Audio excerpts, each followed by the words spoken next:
Di Brasil, saya punya teman orang Brasil itu selalu ngomong bahwa mereka menganggap bahwa leluhur mereka dari Indonesia dan itu masuk pelajaran resmi di daerah Brasil. Iya, di Brasil itu makanya kenapa Aryo Santos sampai menyatakan bahwa Atlantis di Indonesia. Nah, jadi di Brasil itu ada pelajaran itu pelajaran sejarah mereka dan dari mulai SD, SMP, SMA-nya sana itu sudah diajarkan bahwa nenek moyang kita nenek moyang mereka dari Indonesia. Nah, anehnya kita itu, tapi itu ada di pelajaran resmi mereka, Pak. Nah, itu bisa kita lihat kok, makanya kenapa kok namanya berhasil. Dan proses menghilangnya peradaban di sana itu sangat mirip, waktunya hampir bertepatan dengan menghilangnya peradaban di kita. Itu kan hanya untuk kode waktu itu di sana ya. Dan ya memang lucu, ketika seharusnya ini ditindaklanjutin ya Pak, ketika ada negara lain menganggap bahwa kita nenek moyangnya, jangan ditolak gitu loh. Jangan kemudian didiamkan saja dan seharusnya kita ngeklaim. Kalau orang Cina itu Pak, mereka nggak ada ceritanya aja ngeklaim gitu loh. Negara udah ngakuin loh Pak, bahwa kita dulu pernah sampai sana, kok kitanya nggak ngakuin gitu. Maksudnya itu kan, seharusnya kan dengan data mungkin aja itu harusnya kita ngeklaim. Memang harusnya kan kita, pemerintah itu harusnya proaktif dengan hal seperti ini ya, bahwa ada negara lain nih, bagaimana kita mau ngeklaim Natuna gitu loh, ketika ada negara ngakuin kita lebih tua pusat dari peradaban, terus kemudian kita nggak ngakuin itu, mengakui Natuna, padahal itu petunjuknya ada, petunjuk minimal Pak ya, yang bisa kita lihat ya, itu satu Candi Penataran, itu jelas ya, Candi Penataran minimal relief di pendopo depan sama di candi yang paling belakang, itu satu, itu udah dua ya. Nah ini masalahnya kalau saya ngomong masalah tahun kan, ini jadi masalah ketika kita belum bisa menguji secara radiometri.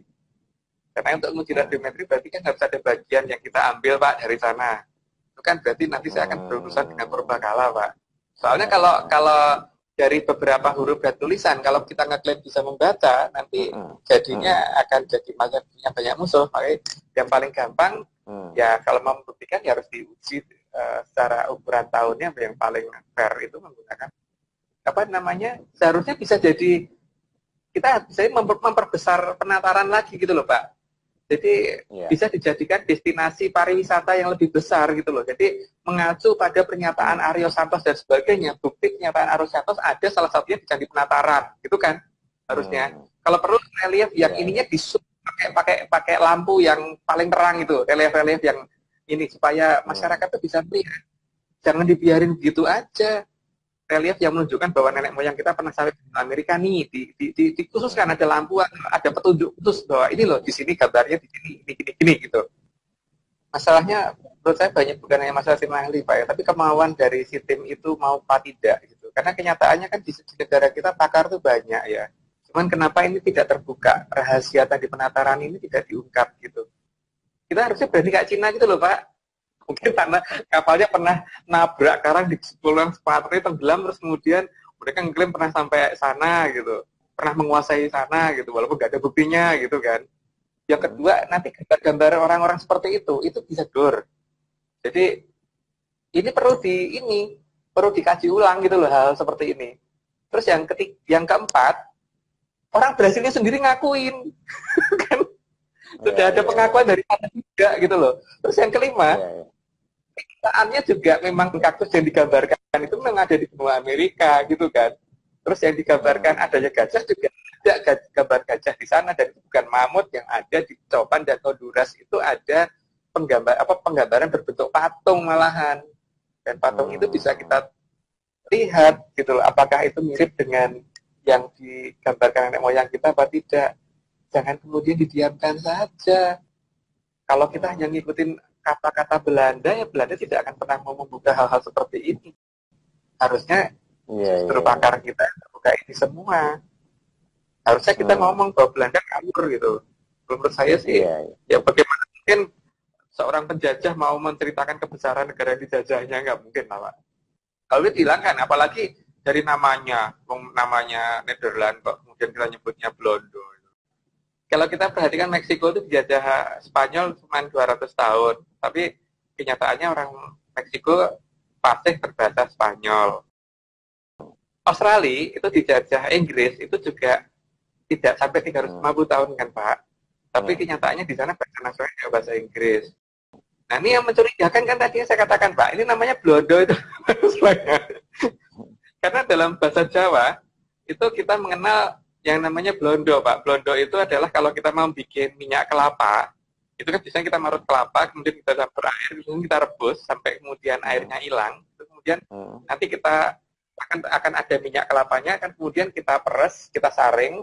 Nah, sisa ampasnya ini kita namakan blondo gitu kan. Artinya kan itu bisa ampas toh Pak. Kesini makanya dulu tuh ngapaan gitu loh. Bukan awal-awalnya pasti bukan penjajah gitu.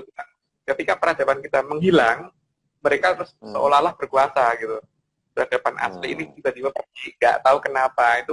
Tapi yang penting dulu ada yang ditakuti oleh mereka. Makanya mereka tidak berani belum dapat dikatakan menjajah, karena menjajah ya bahasa kita kan mengikuti bahasa mereka. Ini kan sebenarnya nantinya kita akan membandingkan bahwa ini adalah tipe ya dikatakan buto ya, buto yang digambarkan di Bali, di Jawa, dan yang paling kiri itu adalah di relief Candi Penataran. Artinya kan ada kesamaan ciri khas kebudayaan antara di kita dan di sana. Ya kita sebenarnya beruntung minimal Profesor Aryo Santos saja menyatakan bahwa mereka berasal dari kita kok. Dan itu masuk di pelajaran kurikulum mereka di Brasil masuk. Mereka tuh menghormati kita banget. Kita aja yang tidak mau mengakui itu. Malah kita seolah-olah kita berasal dari India, dari Yunan dan sebagainya itu kan konyol. Saya itu konyol karena bahkan di beberapa cerita di India itu juga kalau kita lihat candi-candi di India itu tidak sebesar candi-candi di sini. Kalau minimal dari besarnya aja Pak ya, berarti saat ini itu pusat peradaban kan seolah-olah ada di Amerika. Maka bangunan di Amerika lebih besar daripada bangunan di Indonesia gitu kan. Walaupun mungkin di sana di sini misalkan ada klaster Washington itu di daerah legenda wisata, ada klaster Washington di sini. Tapi Washingtonnya sana lebih besar daripada klaster Washingtonnya di legenda wisata. Kan itu kan suatu fakta ya bahwa titik pusat itu pasti bangunannya lebih besar daripada daerah pinggiran. Itu memang ada sedikit perbedaan seharusnya karena kalau di Jawa itu kan titik ini yang dikatakan dewa yang ngomong manusia itu yang dipercaya kan Sang Hyang Bathara Ismaya. Kalau di sana kan Siwa. Memang ada cerita yang berbeda. Jadi bukan berarti kita dari India. Makanya bisa dilihat Pak, antara tradisi kita dengan India itu beda banget. Bedanya lumayan banget ya. Kalau saya perhatiin bahwa ya kita bisa lihat dari berbagai ini deh, Pusaka. Bahkan kalau nggak salah di Prasasti Kalkuta sendiri kan pernah diceritakan bahwa Prabu Erlangga pernah ngajarin orang India. Memang ada beberapa kelenteng di sini, Pak. Tapi kalau eksodusnya itu masif, kalau kita berasal dari sana, berarti kan itu eksodus yang cukup masif. Itu berarti seharusnya yang namanya bangunan-bangunan seperti bangunan Cina, itu seharusnya ada per berapa meter sekali gitu kan. Ini kan sekarang kita lihat misalkan di Madiun cuma ada satu kelenteng. Dan terus di beberapa kota malah nggak ada gitu. Kalau memang benar-benar masif, berarti kan minimal banget ya Pak. Tempat ibadah itu kan harusnya di tempat-tempat yang gampang dijangkau. Misalkan di Semarang itu ada Gedong Batu gitu. Ada banyak tempat lah yang akhirnya itu tidak match dengan cerita itu gitu. Kalau memang iya ya berarti ya seperti misalkan mereka ini ya paling tidak itu per sejelek-jeleknya tiap 10 km deh Pak, harusnya ada lah. 10 km kan jalan kaki itu masih logis lah kita. Atau ya 20 kilo deh nggak apa-apa. Kita masih bisa naik kuda itu misalkan. Ini kan enggak. Jaraknya sangat berjauhan banget. Itu ini ya. Terus keberadaan huruf Pallawa itu kenyataannya juga malah sampai sana. Bukan bahasa sana yang sampai sini. Yang sampai sini itu hanya ada di beberapa tempat-tempat khusus aja gitu, tapi tidak meluas. Tapi huruf Pallawa itu bahkan sampai Kamboja itu meluas Pak. Sampai Thailand, sampai ke India dan sebagainya. Nah, kenapa kalau saya yakin bahwa India itu bahasanya dari sini? Karena di sana itu ada beberapa kata-kata yang saya anggap seperti bahasa pinggiran gitu loh, bahasa pinggiran. Orang di pinggiran kan biasanya tingkat tata keramanya itu lebih kasar daripada orang yang di tengah, yang di pusat. Biasanya lebih halus-halus. Silakan klik tombol subscribe dan aktifkan notifikasi pada tombol lonceng supaya tidak tertinggal video seputar misteri dan pembahasan menarik lainnya, dan klik tombol like juga jika sahabat menyukai video ini.